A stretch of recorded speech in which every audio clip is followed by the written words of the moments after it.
Hello everyone, আসসালামু আলাইকুম। স্বাগতম জানাচ্ছি গ্রিন অ্যান্ড ডেলিশিয়াস ইউটিউব চ্যানেলে। আজকে আমি আপনাদেরকে তৈরি করে দেখাবো গ্রাম বাংলার খুবই জনপ্রিয় একটি খাবার, কাঁঠালের বিচি দিয়ে পুঁইশাকের তরকারি রান্না। প্রথমে প্যান গরম করে তাতে তেল দিয়ে পেঁয়াজ কুচি, রসুন কুচি, কাঁচামরিচ কুচি দিয়ে খুব ভালোভাবে নেড়ে নিতে হবে এবং এটা বাদামি কালার হয়ে গেলে এতে চিংড়ি মাছ অ্যাড করতে হবে। চিংড়ি মাছটাকে খুব ভালোভাবে পেঁয়াজের সাথে ভেজে নিতে হবে। এরপর একে একে সব মশলা দিয়ে এটাকে খুব ভালোভাবে কষাতে হবে। কষানো হয়ে গেলে তাতে কাঁঠালের বিচি এবং পুঁই শাকের ডাঁটা দিয়ে খুব ভালোভাবে সিদ্ধ করে নিতে হবে।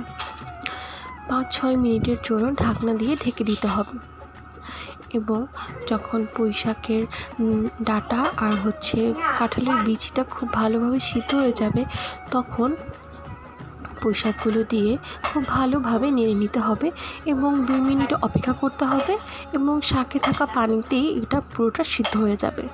ব্যাস, তৈরি হয়ে গেল খুব মজাদার একটি খাবার, কাঁঠালের বিচি দিয়ে পুঁই শাক রান্না। কেমন লাগলো আপনাদের রান্নাটি সবাই জানাবেন এবং চ্যানেলটিকে সাবস্ক্রাইব করতে ভুলবেন না এবং লাইক এবং কমেন্ট এবং শেয়ার করবেন এবং আপনাদের কার কার কাছে খাবারটি ভালো লাগবে তাও কমেন্ট করে জানাবেন। ধন্যবাদ। আল্লাহ হাফেজ।